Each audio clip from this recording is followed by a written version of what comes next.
All right, it's the Esko Let's Go show, and it's time for an exclusive. This is so major right now. I'm definitely checking this interview off the bucket list. Yeah. My man, Usher in the building. What's up, bro? What's up, Papa? Man, how you feeling? Man, I can't complain, man. I'm just, just happy to be here, to share some love, man, and say thanks for showing support for Good Kisser, and anytime that you've been supportive, period, man. This is, a family affair here with everybody here, but we knew. Right. And, man, I'm happy I could, be a part of checking that one little place off your bucket list. Absolutely, man. Of course, Good Kisser, dope record, man, hot song. It kind of sounded different. That's what I always been a fan about you. You've never been afraid to experiment with, like, your sound and stuff. It was a different type of sound, but it was still Usher. Can you kind of tell us about how that song came together for you? For some people, it was different. For some people, it was, I guess, a reconnection.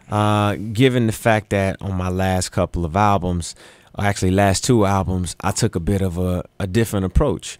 But soul music, R&B music, the essence of soul has always been in the center of whatever I did. But this one was undeniably soul and R&B, yeah. The one and only Usher hanging out in the studio today. Now, I know you're not supposed to reveal too much about the new album that you're working on, but can you give us a little sample of what we can expect? Of course.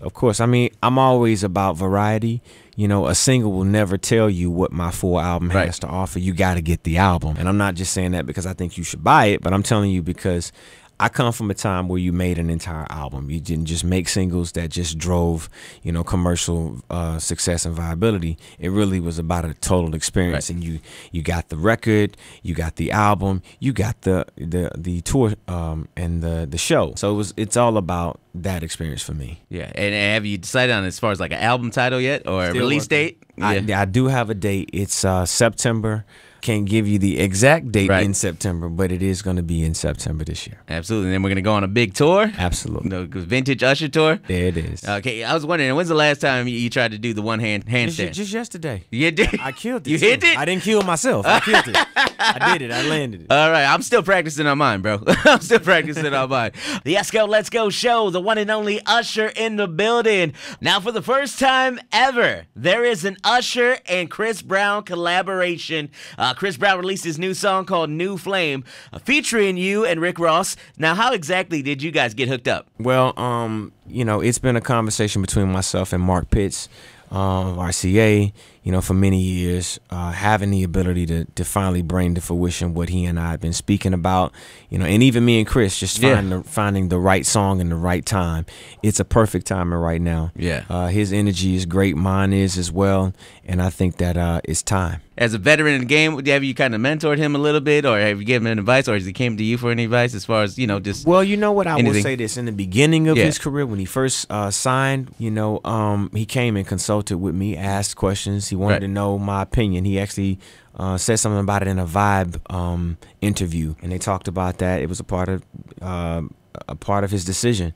And thank God that he did, because what I told him is you got to rock with family. And, it proved to definitely be successful. Who knows what Chris Brown would be if he went the opposite direction. But if you consider that mentoring in terms of his art, in terms of what he does as an artist, not so much. But I can definitely say that I recognize that I've been an inspiration to him, and he actually has told me that. And I appreciate him. I appreciate him for what he's done. I appreciate him for who he is. And, just really, the layers to who he is now, having gone through what he's gone through and now being in a good place.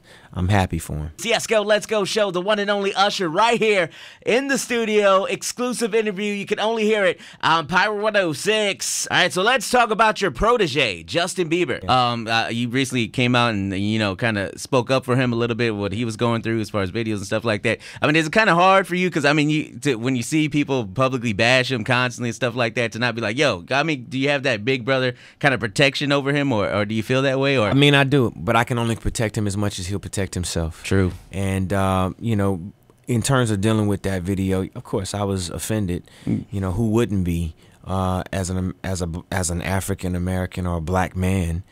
I don't even know why I said African American. As a black man in America, it was definitely an odd place to be put in, but it was also too an opportunity to be educational, or actually to give him an understanding of what it meant. A lot of people don't understand. That's not the conversation. It's obviously not what's relevant in any of our minds in terms of how we should act or how we were treated as African Americans here. And now what we're able to do with it is important moving forward. But As I said, I can only protect him as much as he'll protect himself. A lot comes with who he is. Yeah, absolutely. He lives, under the scrutiny of the social media world every day. It's actually how he was introduced. So I wouldn't expect any bit of it to be short there in terms of opinion about him. But for everybody who does believe in him as a person and is kind of walking with him through this entire experience of what he's going through to find himself, it happens. You know, we had Bobby Brown. You know what I'm saying? Yeah, for sure. You know what I'm saying? It's and I think that all of what happens becomes positive in the end. People don't remember this part; they only remember the end once it turns positive. Absolutely. And anybody that thinks back when they're 19 years old, you know what I mean? So happy that social media wasn't relevant in that time. For real. I'd still be making like confessions for it. Y'all got like a little bit of what I was going through in doing confessions, but bruh. Come on. Man, listen. I don't wish that on nobody. Exactly. Usher in the house, man. Power 106 exclusive interview going down right now on the Esko Let's Go show. Congratulations, man, on winning The Voice. You know what I mean? Congratulations on that. Yeah, your guy, Josh Kaufman, came through, pulled it out for you. The first guy to win besides Adam and Blake. How'd that feel, man? It felt like history, exactly what it was. I won The Voice, and I'll be the first and probably the last one to take the reigning champions down. Yeah. I mean, I have belief in Pharrell. I think that he can definitely, and Gwen, you know what I'm saying? Maybe it's a bit new for Gwen, you know what I mean? But, she's strong and she's persuasive and she understands music in a different way and is very relevant as an artist. For Pharrell, he got a little bit of a cheat. See, I brought him in as an advisor last season. He understands how it works, and I made him got him to understand. Look, this is how you do. This is how you work it. Yeah. And at the end of the day, we are looking at the incredible story of music that has been telling for the last 25 years, and now as an artist himself. So more now than anyone, I think that influence of his ability to make soul music and make music relevant and help people find their goal is definitely gonna happen. I can't say he's gonna win because I think I upset the rock star and the bull. Oh yeah. Yeah, they so hot with me right now. Like Adam ain't even returning my text right now. I believe it, man. Those guys, they love to win. Blake yesterday, like, I love you. He was like, yeah, right.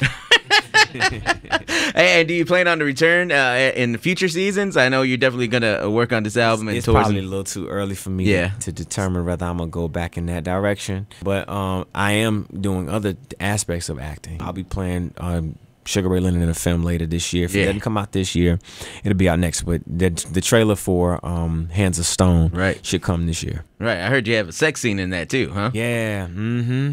Ladies gonna get excited for that one? Yeah, man.